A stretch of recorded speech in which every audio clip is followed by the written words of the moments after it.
मेरा सवाल आपसे है, आज सवाल सुनिए दोनों कानों से।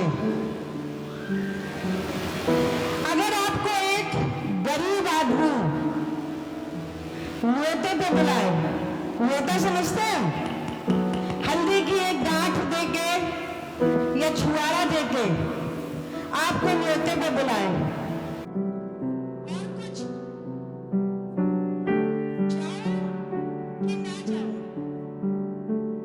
सबसे पहला सवाल आएगा, जाओ कि ना जाओ, है ना? जाओ कि ना जाओ। एक अमीर आदमी, मान लीजिए रिलायंस कंपनी का मालिक आपको न्योते पे बुला रहा है, अब आप क्या करेंगे? शादी 1 महीने बाद है, अब क्या करेंगे? क्या करेंगे? क्या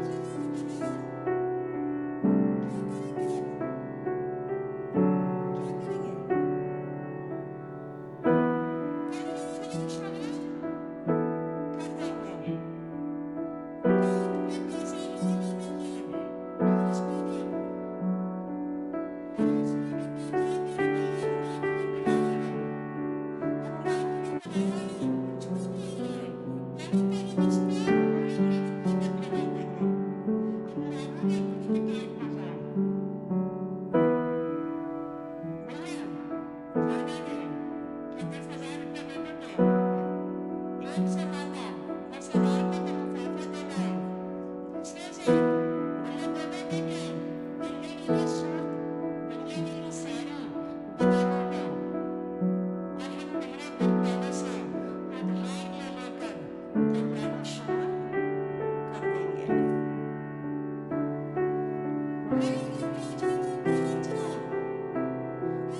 मुझ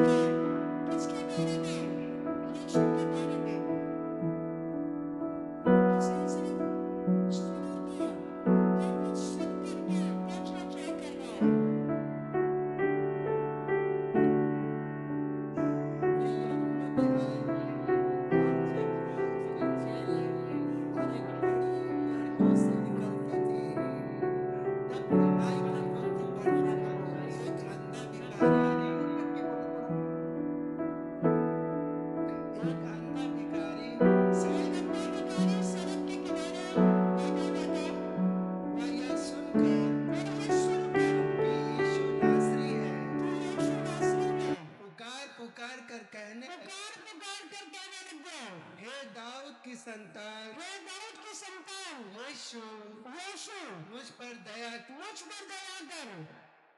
बहुतों ने उसे डांटा कि चुप रहे, पर वह और भी पुकारने लगा, फिर वो और भी चिल्लाने लगा, हे दाऊद की संतान, मुझ पर दया कर। तब यीशु ने ठहर कर कहा, क्या करा यीशु? क्या हो गया? चलते चलते नहीं कहा यीशु ने, हाँ ठीक है कोई बुला रहा है।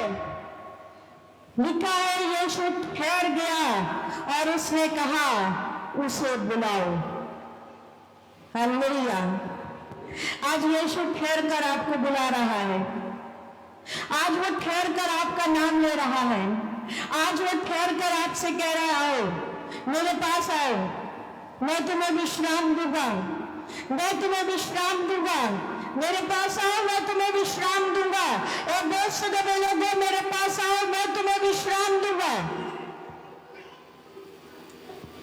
जानते हैं इस अंधे भिखारी ने एक क्वालिटी है, इसकी क्वालिटी क्या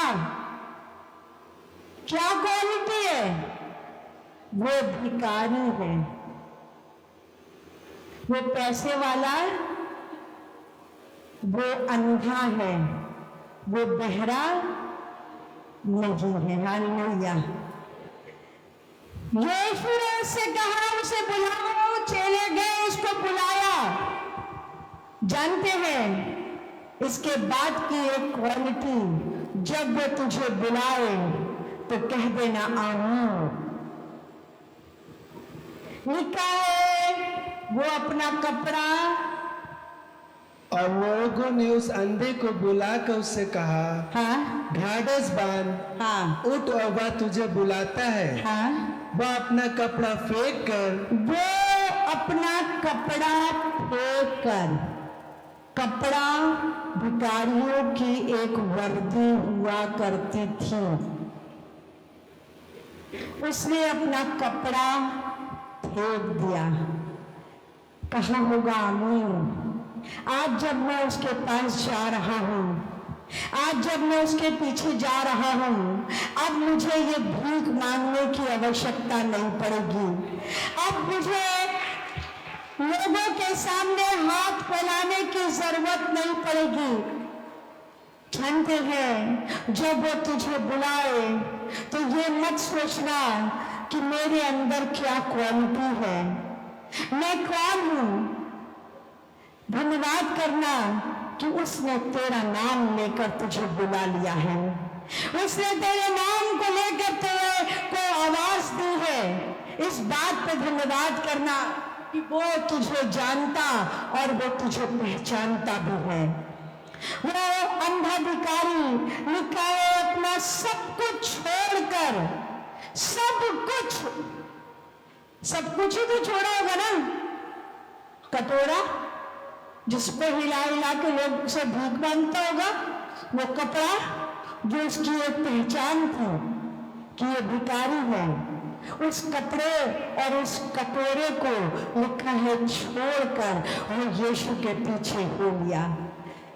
ये बिना जाने हुए मैं कौन हूं, मैं कहाँ हूं, मैं क्या हूं, वो मुझे बुला रहा है। जरा पहले मैं नहा तो लूं जाकर के, जरा मैं अपने हाथ तो धो लूं, जरा मैं अपने पाँव तो धो लूं, जरा मैं जाकर मैं यीशु के पास जा रहा हूं। नहीं, उसने बिना वक्त गवाए, बिना समय गवाए वो यीशु के पास दौड़ गया। वो यीशु के पास दौड़ गया। हम और आप यीशु के पास तक आने में बहुत समय लगा देते हैं। लिखा है जब वो तुझे बुलाए तो तू उसके पास दौड़े चले जाना। कहीं ऐसा ना हो कि समय निकल जाए और फिर पलट कर वो वक्त लौट के ना आए। अगर तुझे अपना जीवन आज देना है तो आज अगर वो कह रहा है यही समय है, यही समय है, तुम अपना जीवन मुझको दे दो, बात की चिंता नहीं करना। तो लोग क्या कहेंगे, लोग क्या कहेंगे, मेरी रोटी बंद हो जाएगी, अगर मैं भूख नहीं मांगूंगा मेरा परिवार क्या खाएगा, अगर मैं भूख नहीं मांगूंगी तो कोई पता नहीं यीशु में से कुछ दे या ना दे। मगर मालूम है एक बात का ध्यान रखना है। लिखा है भजन संहिता की किताब में, मैं यहोवा के पास गया, उसने मेरी सुन ली और मुझे पूरी रीति से निर्भय कर दिया है। हालेलुया। उसने मुझे पूरी रीति से निर्भय कर दिया। आप कहाँ बैठना चाहते हैं? क्या आप यीशु के कदमों में बैठना चाहते हैं? तो समय मत गवाइए। परमेश्वर आज आपको अपने पास बुला रहा है। वो कह रहा है मेरे पास आओ, मैं तुमको जीवन की रोटी दूंगा, मैं तुमको जीवन का जल दूंगा। एक ऐसा जल जो तुम्हारे अंदर से सोता बन के फूटेगा और तुम्हारे पास खड़ा हुआ व्यक्ति तृप्त हो जाएगा। मैं तुम्हें एक ऐसी रोटी दूंगा जो तुम तो खाओगे और अपने घराने को खिलाओगे और उसमें से कभी खत्म नहीं होगा। मगर मालूम है जब वो बुलाए तो उसकी आवाज को सुन लेना। मूसा को परमेश्वर ने बुलाया, मूसा को परमेश्वर ने बुलाया क्योंकि मूसा अपने लोगों से बड़ा प्यार करता था। मूसा अपने लोगों से बड़ा प्यार करता था। मूसा को परमेश्वर ने बुलाया और जब मूसा को बुलाया तो मूसा परमेश्वर से सवाल और जवाब करने लग गया और वो कहने लग गया। निर्गमन की किताब उसका 4 अध्याय और उसके 10वें पद को पढ़ लेंगे। मूसा को जब परमेश्वर ने बुलाया, क्या था मूसा? एक गोद लिया हुआ बच्चा, पला था राजघराने में, मगर था दासत्व के जुए में। और परमेश्वर ने उसको बुलाया मूसा को, और मूसा को बुला करके उसने कहा जा और जा करके मेरे लोगों को छुड़वा देना। आज जब परमेश्वर मुझे और आपको बोलता है उठ बैठ प्रार्थना कर, मैं आज तुझे इस्तेमाल करना चाहता हूं कि तू मेरे लोगों के लिए प्रार्थना कर। हम और आप ये कहने लगते हैं प्रभु हमें तो प्रार्थना करनी नहीं आती। प्रभु जब तो हम प्रार्थना करते तो हमें ऊंघाई आने लगती है। जब हम प्रार्थना करते हैं तो आंखें झपझप करती हैं, हमें तो शब्द ही नहीं आते। मूसा भी ऐसे ही कह रहा था जब परमेश्वर ने मूसा को बुलाया। जब वो तुझे बुलाए तो बड़े आनंद की बात समझना कि आज वो तुझे इस्तेमाल करना चाहता है। मगर मालूम है मूसा को परमेश्वर ने बुलाया और मूसा उससे बहाने बनाने लग गया। हम कैसे करेंगे? मैं तो मुंह का बद्दा हूं, मैं तो हकलाऊं, वो तो शब्द भी नहीं निकलते। पढ़ देंगे बेटा। मूसा ने यहोवा से कहा, मूसा ने ये कहा, हे प्रभु, मैं बोलने में निपुण नहीं। मैं बोलने में निपुण नहीं, तू मुझे फिर कहाँ भेज रहा है? फिरौन के पास भेज रहा है। फिरौन एक तानाशाह, फिरौन जिसने हजारों इजरायलियों को बंधक बना के रखा है। मुझ जैसे नाचूस परमेश्वर आपको कहां इस्तेमाल करेगा आप नहीं समझ सकते हो। कहते हैं जिस पत्थर को राजमिस्त्रियों ने निकम्मा करार दे दिया, परमेश्वर ने उसे कोने का सिरा बना दिया। आप किसके हाथ में पड़ रहे हो? आप निकम्मे राजमिस्त्रियों के हाथ में नहीं पड़ रहे कि निकम्मा राजमिस्त्री 50 बार यू करके देखेगा, कहेगा ये तो आड़ा है, ये तो बाड़ा है, ये तो खड़ा है, ये तो नाटा है। मगर आप परमेश्वर के हाथ में पड़ रहे हो। वो परमेश्वर जो आपको काट छाट कर अपने योग्यता में बढ़ा सकता है, वो परमेश्वर जो आपके मुंह के भद्देपन को दूर कर सकता है, वो परमेश्वर जो आपकी तमाम निर्बलताओं में बल दे सकता है, वो परमेश्वर आज आपको बुला के कह रहा है जाओ और मेरे लोगों को छुड़ा कर लाओ।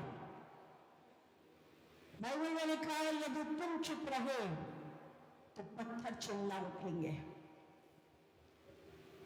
यदि तुम चुप रहे तो पत्थर चिल्ला उठेंगे। मूसा कहने लगे परमेश्वर, मैं तो मुंह का भद्दा हूं, मैं तो ठीक से बोलना भी नहीं जानता। मुझे कहना होगा इजरायलियों को छोड़ दो तो मैं 50 बार कोशिश कर, अरे फिरौन बता दो इजरायलियों को छोड़ दो, तुम बता दो। पता नहीं फिरौन को समझ में आएगा कि नहीं आएगा। परमेश्वर ने उससे पूछा तेरे हाथ में क्या है और तेरा मुंह किसने बनाया? तेरा मुंह किसने बनाया? जिस परमेश्वर ने तुम्हारे शरीर को रचा है, वो परमेश्वर जानता है कि तुम्हारी ये उंगली भी हजारों लोगों को उठा देगी और हजारों लोगों को बैठा देगी। किसने तेरे मुंह को बनाया? तेरा रचने वाला कौन है? अगर तेरा रचने वाला परमेश्वर है तो वो परमेश्वर तुझसे कह रहा है जा और मेरे लोगों को छुड़ा कर लिया। तेरे हाथ में क्या है मूसा? उसने कहा आड़ी बाड़ी लाठी सीधी भी नहीं थी। अगर आप कभी मूसा की लाठी को देखे तो मूसा की लाठी इस तरह से थी। उसने कहा मैं इसी लाठी में सामर्थ्य दे रहा हूं, मैं इसी लाठी में सामर्थ्य दे रहा हूं और इसी लाठी से तू बड़े बड़े चमत्कार दिखाएगा और फिरौन का मन में मोटा कर दूंगा। वो कहेगा तो छुड़ा दूंगा, छोड़ दूंगा, मगर वो फिर मोटा हो जाएगा। मत सोचिएगा कि आपकी जेब में क्या है, आपके गले में क्या है, आपके हाथ में क्या है, आपके घर में क्या है। नहीं सोचिएगा। वो जब बुलाएगा ना तो वो कह रहा है मैं तेरे खत्तों को उमड़ता हुआ कर दूंगा, मैं तेरे शरीर में इतनी सामर्थ्य डाल दूंगा कि बड़े बड़े लोग तेरे सामने झुक कर तुझे सलाम करेंगे। तू आ, तू, मैं तुझे बुला रहा हूं, तू आ। और जब तू आ तो मेरी सुनना। कि मैं तुझसे क्या कहता हूं।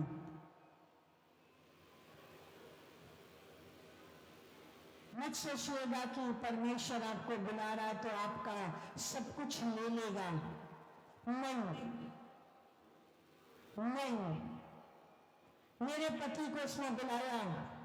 जब उसने बुलाया, मेरा पति करोड़ों का कॉन्ट्रैक्टर का काम कर रहा था, लाखों बच्चे थे।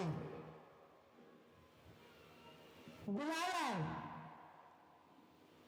मैंने कहा हरे नोट आ रहे, बड़े नोट आ रहे।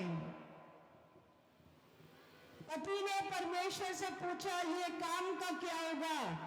परमेश्वर ने कहा जिसने ये काम तुझे दिलाया है वो तुझे कभी भूखा और नंगा रहने नहीं देगा। ये बात तू नोट करके रख ले। तू छोड़ दो। आज मुझे खेत सींचना है, परमेश्वर बुला रहा है, आज खेत में पानी लगाना है। तू छोड़ के आ जा, मैं बारिश कर दूंगा। तेरे खेत में ऐसे ही सींच दूंगा। तू चल तो मेरे काम के लिए। मगर हम परमेश्वर के काम के लिए बड़े बहाने बना देते हैं। मेरी नानी की दादी मर गई, इसलिए मैं परमेश्वर के पास नहीं आ पाया।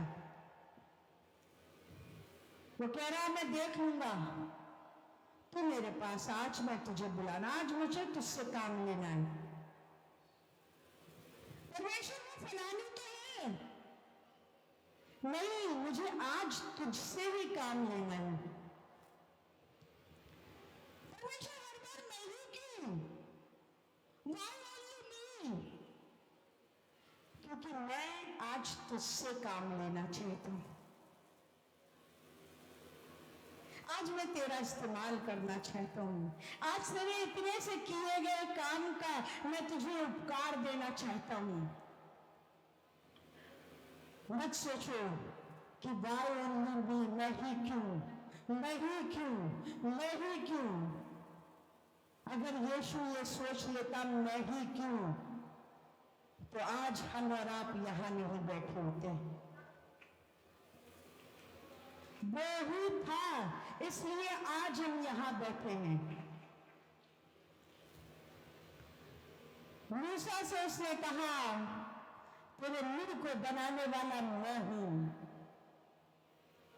और मूसा ने उस आड़ी बाड़ी डंडी के सहारे फिरौन के बंधनों से इजराइलियों को आजाद कर दिया, क्योंकि परमेश्वर ने उसे कहा था मैं तेरे संग संग चलूंगा, मैं तेरे संग संग। ये मत सोचिएगा वो आपको बुला रहा है। आप जब यहां झाड़ू लगा रही है तो वो सामर्थ आपको कौन दे रहा है? वो सामर्थ आपको परमेश्वर दे रहा है। आप जब गीत गा रहे हैं भद्दर गर्मी में, आप सोचोगे मैं ही क्यों? क्योंकि वो सामर्थ आपको दे रहा है, इसलिए आप उसको काम को करने पा रहे हो। जाने कितने लोग सोचते हैं मैं आ जाऊं, मैं आ जाऊं, मैं आ जाऊं, मगर नहीं पहुंच पाते क्योंकि वो नहीं चाह रहा है।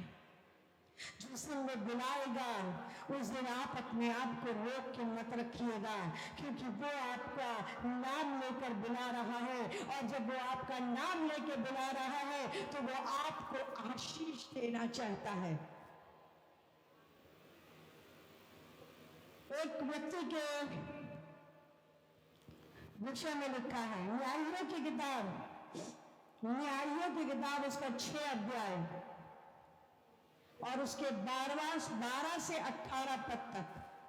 न्यायियों की किताब उसका 6 अध्याय उसके 12 से 18 पद तक। वो एक गिदोन है जिसको परमेश्वर मूसा की तरह बुला रहा था। और गिदोन कह रहा है मैं तो अपनी जाति में सबसे छोटा, मैं तो बहुत गरीब हूं, मैं क्या दे सकता हूं प्रभु तुझे? ये चीजें मनुष्य देखेगा, ये चीजें मनुष्य देखेगा। जब न्योता देगा ना मनुष्य, भैया बताते इनके घर में 8-9 लोग थे, 9 बच्चे थे। न्योता देने वाले लोग जो है उनके घर के लोगों को नहीं बुलाते थे कि इतना बड़ा परिवार लेकर आ जाएंगे तो 12 लोग हो जाए, 11 लोग हो जाएंगे माँ बाप को मिला के। ये मनुष्य देख रहा है कि आपके अंदर क्या है। मगर जब वो बुलाएगा ना तो आपकी कमजोरियों को वो आपकी सामर्थ्य बना देगा। जब वो बुलाएगा ना तो आपकी गरीबी को वो धन्यता में बदल देगा। जब वो बुलाएगा तो आपके अज्ञान को वो ज्ञान में बदल देगा। जब वो बुलाएगा तो आपकी हर कमजोरी को वो आपकी ताकत में बदल देगा कि जब आप खड़े होंगे तो दुनिया देखेगी और कहेगी क्या ये वही भावना सिंह है? हाँ, ये वही भावना सिंह है। जब खड़ी होती थी तो मुंह से शब्द नहीं निकलते थे, आज जब उसने बुलाया तो अपनी सामर्थ दी, और सामर्थ भी ऐसी दी कि जब वो बोले तो दुनिया सुने। हालेलुया। गिदोन को परमेश्वर ने बुलाया, पढ़ देंगे 12 से। हाँ 12। उसने हाँ 6 का 12 से 18। उसको यहोवा दूत ने दर्शन देकर कहा, हाँ हे सूरवीर सुरमा। क्या कह रहे हैं? हे सूरवीर सुरमा। हालेलुया। क्या कह रहे हैं? शूरवीर सुरमा, मतलब बड़े ताकतवर व्यक्ति। और ये ताकतवर व्यक्ति क्या कह रहे हैं? दूत को भेजा परमेश्वर ने और कहा, हे सूरवीर सुरमा, यहोवा तेरे संग है। यहोवा तेरे संग है। गिदोन ने उससे कहा, गिदोन ने उससे कहा, हे मेरे प्रभु, हे मेरे प्रभु, विनती सुन। है विनती सुन। विनती सुन। यदि यहोवा हमारे संग होता, यदि यहोवा हमारे संग होता तो हम पर यह सब विपत्ति क्यों पड़ती? हम पर यह विपत्ति क्यों पड़ती? और जितने आश्चर्य कर्मों का वर्णन, इतने आश्चर्य कर्म का वर्णन हमने पुरखा 18 को पढ़ देंगे बेटा। हाँ 18 ही है ना। हाँ, जब तक मैं तेरे पास फिर आकर अपनी भेंट निकाल कर हाँ तेरे सम्मुख न रखूं, हाँ। तब तक तू यहाँ से न जा। नहीं, जहाँ पे ये लिखा है कि हम बहुत गरीब हैं, बहुत कंगाल हैं। उसने कहा, हे प्रभु, हाँ विनती सुन। विनती सुन। मैं इज़राइल को कैसे छुड़ाऊं? मैं इजराइलियों को कैसे छुड़ाऊं? देख मेरा कुल मनुष्यों में सबसे कंगाल है। कुंबा का मतलब होता है पूरा, जैसे सिंह कुंबा, मतलब इनके जितने हैं जाति, मतलब जाति को कुंबा मतलब जैसे इनके 5 भाई, 5 भाइयों के 5 बच्चे, 5 5 5 15 15 15 बना 25, 25 के 25, 25 के 25, एक कुंबा बन गया। हमारा पूरा कुंबा क्या है? और मैं अपने पिता के घराने में हाँ, सबसे छोटा हूँ। सबसे छोटा हूं। मेरी कोई औकात नहीं, मेरी कोई औकात नहीं है। मगर प्रभु परमेश्वर ने जानते उससे क्या कहा? जा, मुझे तू पसंद आ गया है। मुझे तू क्या हो गया? किसको पसंद आ गया? जिस परमेश्वर के हाथ में सारी कायनात है, जो धरती और आकाश का बनाने वाला परमेश्वर है, जो राजाओं का राजा और प्रभुओं का प्रभु है, जो चाहता है कि अज्ञानी ज्ञानवान हो जाए, जो चाहता है निर्धन धनवान हो जाए, जो चाहता है तो आकाश को धरती पर ला सकता है, और जो चाहता है वो पक्षियों के पर लगा सकता है। आज वो परमेश्वर कह रहा है, तू मुझे पसंद है।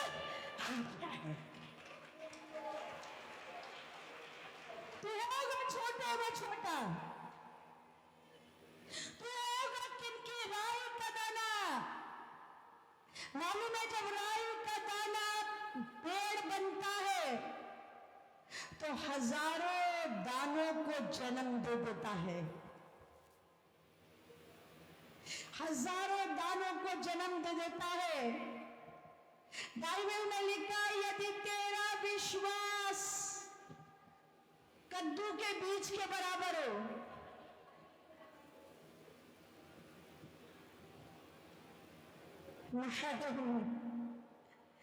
जानते हो क्या लिखा है? यदि तेरा विश्वास, बोल दीजिए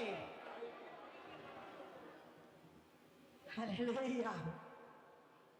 परमेश्वर उस छोटे दाने को, जो भावना सिंह है, परमेश्वर उस छोटे दाने को,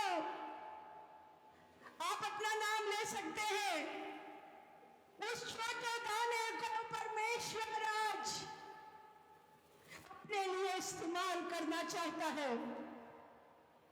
ये मत कहो खुदा से, मेरी मुश्किलें बड़ी हैं, पर मुश्किलों से कह दो, मेरा खुदा बड़ा है, मेरा खुदा बड़ा है, वो मुझे बढ़ाना जानता है, वो मुझे सामर्थ्य करना जानता है, मेरे अंदर क्या काबिलियत है, ये मनुष्य नहीं पहचान पाएगा, मेरे माँ बाप नहीं पहचान पाएंगे, मगर मेरे अंदर क्या काबिलियत है ये मेरा पिता मुझ में से उत्पन्न कर देगा। जानते हैं, यही गिदोन जो कह रहा है मैं सबसे छोटा हूं, सबसे कमजोर मेरा घराना है, इसी गिदोन ने गधे की जबड़े की हड्डी से इजराइलियों को छुड़ा लिया था।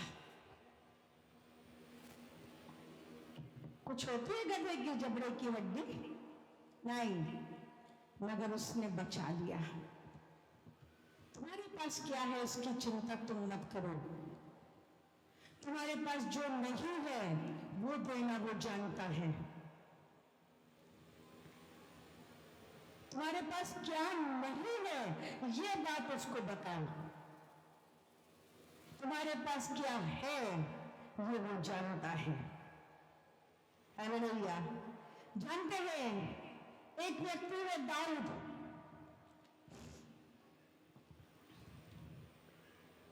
जिसके 6 बड़े भाई थे। 6 बड़े भाई, बड़े सुंदर, लिखा बाइबल में इसका जिक्र दिया हुआ है, बड़े गोरे नारे, बड़े खूबसूरत, बड़े अच्छे थे। मगर परमेश्वर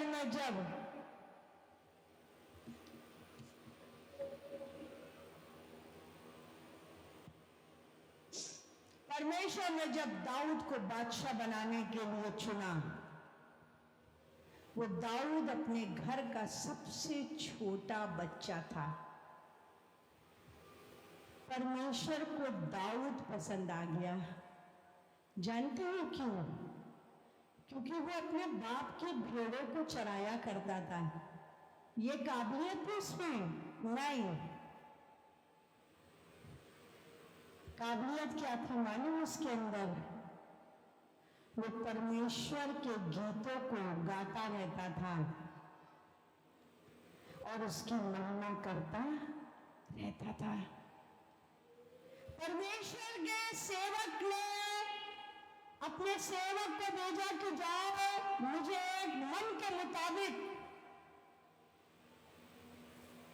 व्यक्ति मिल गया है जिसको मुझे बादशाह बनाना है, जाओ उसका अभिषेक कर दो। उसके दाऊद के घर में गया वो और जाकर के सारे भाइयों के ऊपर सोच रहा था ये वाला बड़ा सुंदर है, नहीं ये नहीं, ये वाला नहीं, ये वाला नहीं, ये वाला नहीं। आवाज आती रही नहीं नहीं नहीं नहीं। तब उसने पूछा क्या कोई और भी है तेरा पुत्र? बाप ने बोला हाँ एक है, मेरी भेड़ों को चराता है, उसे बुलाओ। उसकी क्या औकात? उसकी कोई औकात नहीं है, वो किसी योग्य का नहीं है, वो राज्य कैसे चलाएगा? उसे बुलाओ। जब दाऊद सामने आया उसका अभिषेक किया गया, क्योंकि परमेश्वर ने उसके अंदर की अच्छाई को देख लिया था। हालेलुया। परमेश्वर तुम्हारे अंदर की कौन सी अच्छाई को देख रहा है आज मुझे नहीं मालूम। ये भवन उसने हमसे क्यों बनाया मुझे नहीं मालूम। हमारे अंदर की कौन सी अच्छाई उसको पसंद आई हमें नहीं मालूम, मगर मालूम है देखने वाला। हमें देखने वाले कहते थे अरे ये तो बेकार के लोग हैं, ये तो खानदान में सबसे कमजोर लोग हैं। आज उसी कमजोर लोगों को प्रभु ने खोने का सिरा बनाकर खड़ा कर दिया। हालेलुया। जानते हुए जब वो बुलाओ तो मत सोचना तुम्हारे पास क्या है, हिसाब मत लगाने लगना। कहाँ का हिसाब लगाते हम लोग? यहाँ का हिसाब मत लगाना। यहाँ क्या होता है? पॉकेट। मेरी पॉकेट नहीं है, मगर फिर भी मैं यहाँ बता रही हूँ, यहाँ का हिसाब मत लगाना कि खुदा बुला रहा इतना खर्चा करना पड़ेगा। नहीं, जानते हैं आप चल दोगे वो यहाँ पर आपके डालता चला जाएगा, आपको पता भी नहीं चलेगा। Hallelujah hallelujah. जानते जब यीशु मसीह ने अपने चेलों को चुना तो उसने अमीरों को नहीं चुना, विद्वानों को नहीं चुना, ज्ञानवानों को नहीं चुना। अगर वो चुनता तो फरीसियों को चुनता, अगर बुद्धि से सुनता, अगर अमीरी से चुनता तो सदुचियों को चुनता। मगर मालूम है उसने किसको चुन लिया? मछुआरों को चुन लिया, जो रोज खड्डा खोदते थे और रोज पानी पीते थे, उनको चुन लिया उसने। और उनको चुन करके उसने उनको एक अधिकार दे दिया कि तुम मेरे साथ बैठकर 12 गोत्रों का न्याय करोगे। हालेलुया। आज यीशु आपको बुला रहा है, वो आज आपको बुला रहा है। मत सोचो कि तुम्हारे पास क्या है, वो देख रहा है तुम्हारी काबिलियत उसके पास, उसको पता है। तुम्हारी पॉकेट में क्या है? रुपया चोर चुरा ले जाएगा, रुपये में सेंध लग जाएगी, तुम्हारा धन जो है वो कूड़ा हो जाएगा। बहुत लोगों ने हजार के नोट जोड़ जोड़ के रखे थे और फिर वो 1000 के नोट कूड़े में मिले, जिनकी औकात आज कुछ भी नहीं है। संत एक दिन बता रहे थे कोई एक बंदा इनका है जिसके पास में हजारों रुपया होता था। आज वो मैंने इनसे कहा 1000 का नोट निकाल लाना, हम भी रख लेंगे कि दिखाने को। हमने तो सब, हमारे पास थे ही नहीं 1000 के नोट। एक था वो जाके पेट्रोल पंप में चला दिया था। जानते हैं वो तुम्हारा पैसा नहीं देख रहा,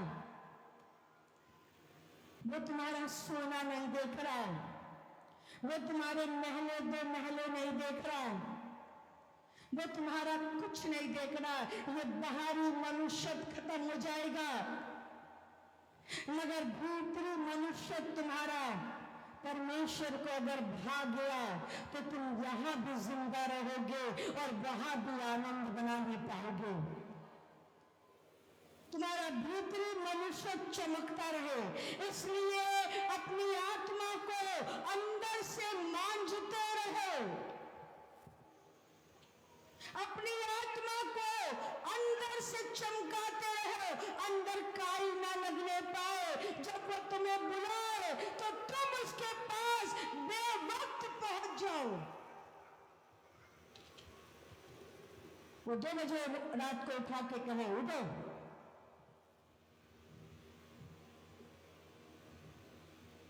मेरा फलाना व्यक्ति आज परेशानी में, उसके लिए प्रार्थना करो, उठ जाना, आज वो तुम्हें इस्तेमाल करना चाहता है। यीशु मसीह ने अपने चेलों को चुना, ज्ञानवान तो नहीं थे, अमीर नहीं थे, मूर्ख थे, यीशु ने उन्हें चुना। उनमें से किसी ने नहीं पूछा। मत्ती की किताब उसका 4 अध्याय उसका 18 पद, 18 से 22 पद। मत्ती 4, 18 से 22। गलील की झील के किनारे, गलील के झील के किनारे फिरते हुए घूमते हुए 2 भाइयों अर्थात शमौन और पतरस शमौन पतरस कहलाता है, शमौन जो पतरस कहलाता है, और उसके भाई अंद्रियास को देखा, जाल डालते हुए देखा, क्योंकि वो मछुए थे, क्योंकि वो मछुआरे थे। यीशु ने उनसे कहा, मेरे पीछे चले आओ। काम कर रहे हैं भैया, आज मछली नहीं पकड़ेंगे तो बेचेंगे क्या? बेचेंगे नहीं तो लोन वाले को लोन देना है। घर में बीवी ने कहा आटा लेकर आना, अम्मा बीमार है दवाई लेके जाना है। कह सकते थे ना, कह सकते थे हाँ या नहीं? मगर मालूम है उन्होंने अपने जाल छोड़े और यीशु के पीछे हो लिए, और यीशु ने उनसे कहा, मैं तुम्हें अब से मछली पकड़ने वाला नहीं मगर मनुष्य को पकड़ने वाला बनाऊंगा। हालेलुया। और जब मैं तुम्हें मनुष्य को पकड़ने वाला बनाऊंगा तो तुम्हारे नाम स्वर्ग की किताब में लिखे होंगे। जब वो तुझे बुलाए तो इनकार मत करना, क्योंकि वो हर एक को नहीं बुलाता। अगर वो हर एक को, आज लोग कह रहे ईसाई बना रहे, बड़ा मुश्किल है, क्योंकि परमेश्वर हर एक को नहीं बुलाता। अगर हर एक को बुलाता तो आज ईसाइयों के खत्ते एकदम उमड़ रहे होते, हम माइनॉरिटी में नहीं होते, हम मेजॉरिटी में होते। हालेलुया। चलते जब वो बुलाता है तो आपकी चकाचौंध उसको पसंद नहीं आती, आपकी चकाचौंध उसको नहीं चाहिए, आपका ये नम्र और दीन हृदय चाहिए है, ये सहनशील और विश्वास हृदय चाहिए उसको। तभी तो उसने कहा, यदि तेरा विश्वास राई के दाने के बराबर हो। बड़े बड़े दावे करने वाले तो बहुत हैं कि मैं यहां से फू करूंगा तो सोने का मंगलसूत्र आ जाएगा, मैं यहां से ये करूंगा तो ये तुम्हारा 100 रुपया 10,000 बन जाएगा। बहुत है। ऐसा विश्वास करने वाले नहीं चाहिए, ऐसा विश्वास करने वाले चाहिए जो कहें कि प्रभु तेरा धन्यवाद हो, आज नहीं है कल तो होगा। हालेलुया। आज नहीं है आज सूखी रोटी और प्याज है, कल यही प्याज का भुना हुआ मीट बना के खाऊंगा। और यही विश्वास मेरे परमेश्वर को पसंद आता है, और तब वो मुझे आवाज देकर मुझसे कहता है, मैं तुझे मनुष्यों का पकड़ने वाला बनाऊंगा। यही पतरस जिसको परमेश्वर ने बुलाया, यही पतरस जिसने परमेश्वर का इनकार किया, मगर यही पतरस जब यीशु मसीह इस संसार से जा रहा था, यही पतरस पोंतियुस पिलातुस की कलीसिया जब लगाई गई, तो इसी पतरस के प्रार्थना करने के द्वारा 3000 लोगों ने पवित्र आत्मा से भर गए। क्या था ये पतरस? मछली पकड़ने वाला? क्या हो तुम? मुझे नहीं मालूम, मैं आपको नहीं नापती, मेरे पास तराजू नहीं है आपको नापने का, मैं अपने आप को नाप लूं, यही बहुत बड़ी बात है। अपने को भी नापती हूँ ना, जब ज्यादा गलतियां निकलने लगती तो मैं कहती अरे भैया माफ करो, अब नहीं नापूंगी। तो मेरे पास आपको नापने का तराजू नहीं है, मगर मालूम है वो परमेश्वर मुझे जानता है, वो परमेश्वर मुझे पहचानता है। उस परमेश्वर ने मेरा नाम लेकर मुझको बुलाया, उस परमेश्वर ने मुझे अपने राज की कुंजियां दी हैं। उस परमेश्वर ने चाहा कि मैं उसके वचन का प्रचार करूं। उस परमेश्वर ने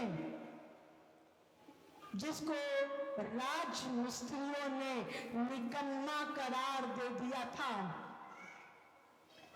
उसी पत्थर को आज परमेश्वर ने तराश दिया है।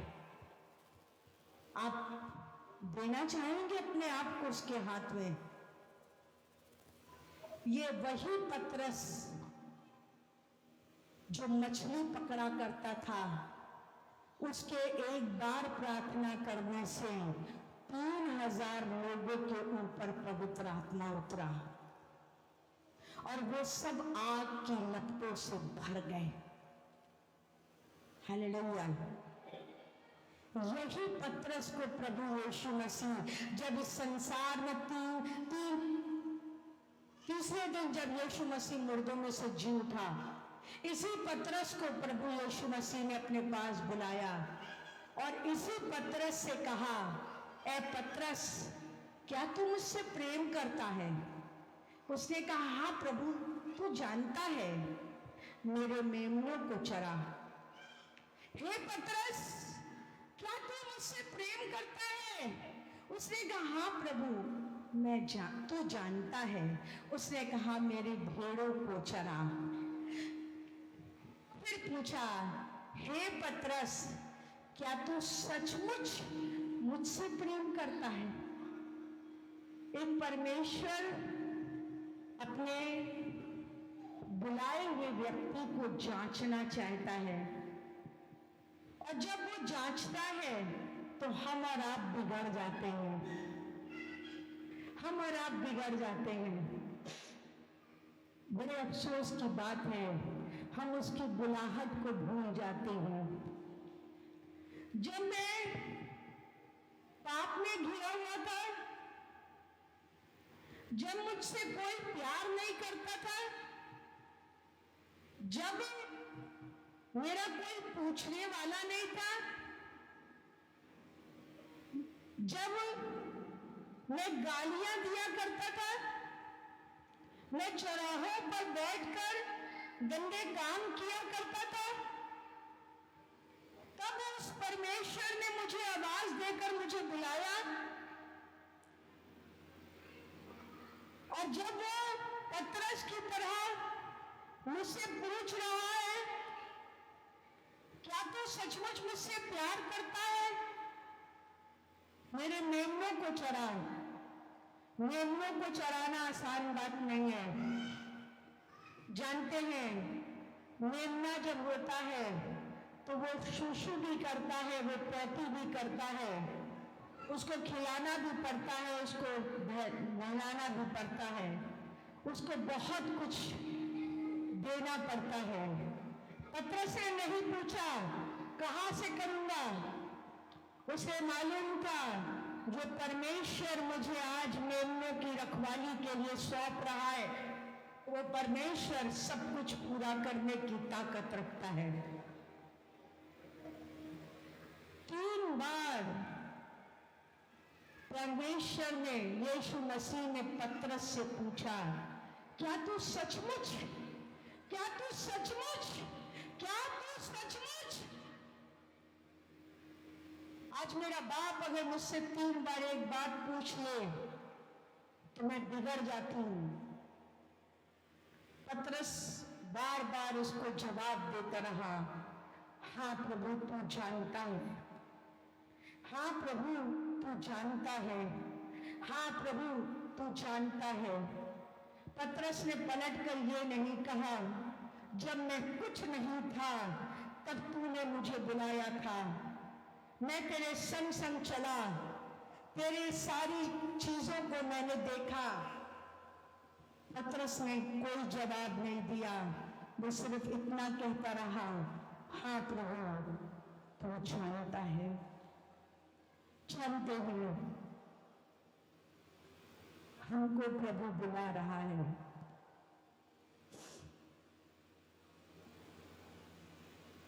अपनी जेब का हिसाब मत लगाओ, अपने कामों का हिसाब मत लगाओ, अपनी थ्योरी को मत लगाओ, क्या सही क्या गलत मत लगाओ।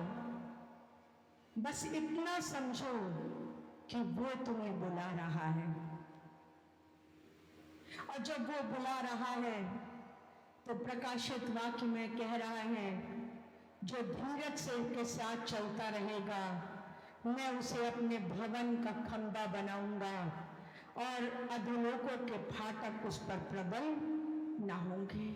मैं उस पर एक नाम लिखूंगा और इस नाम को कोई मिटा नहीं पाएगा। मगर कब? कि जब आप मूसा की तरह अपनी कमी बताएंगे, जब गिदौन की तरह अपनी कमी बताएंगे, या जब आप दाऊद की तरह कहेंगे कि जो मुझे सामर्थ्य देता है उसमें मैं सब कुछ कर सकता हूं। जो मुझे सामर्थ्य देता है। जब गोलियत के सामने दाऊद जाके खड़ा हुआ, एक बच्चा था, राजा उसको कह रहा था, बेटा छाती पे पहनने का कवच ले ले, तलवार ले ले, भाला ले ले, भाले को रोकने वाला ले ले, जूते ले ले, मुकुट ले ले। उसने कहा, मुझे क्या इन चीजों की आवश्यकता? जिसने मुझे बुलाया है उसने मेरे अंदर सामर्थ्य, उसने मेरे अंदर सामर्थ्य दी है। मुझे ये दिखावटी चीजों की आवश्यकता नहीं।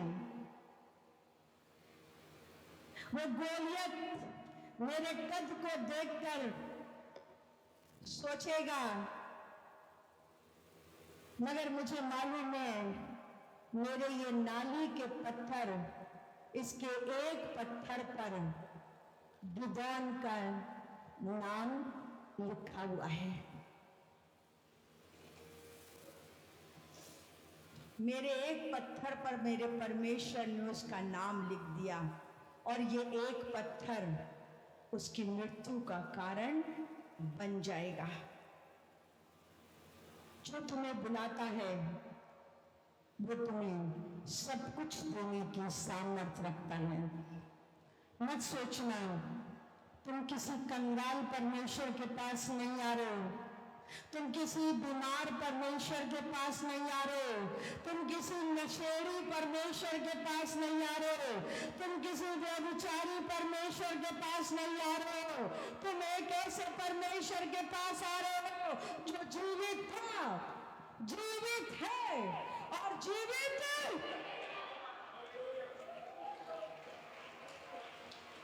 विश्वास करो कि तुम वो राई का दाना हो जो जब वो बो देगा तो तुम दरख्त बन जाओगे और सूपा बेनिया आकर तुम पर अपना घोंसला बनाएंगे। एक जगह लेके चलेंगे, मरकुस की किताब 8वीं पद, मरकुस की किताब उसका 10 अध्याय उसके 17 से 31 पद को पढ़ देंगे।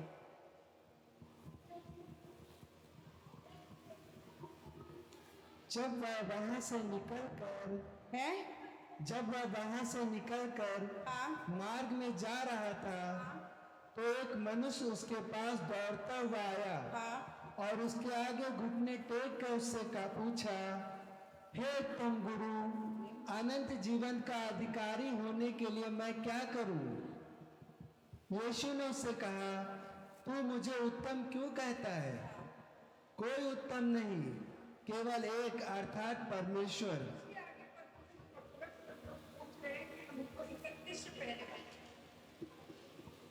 31 से पहले वाला पढ़ो।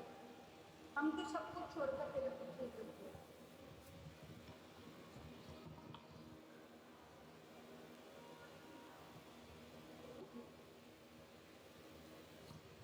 पतरस उसको कहने लगा, पतरस उससे कहने लगा, देख हम तो सब कुछ छोड़कर तेरे पीछे हो लिए हैं। तेरे पीछे हो लिए।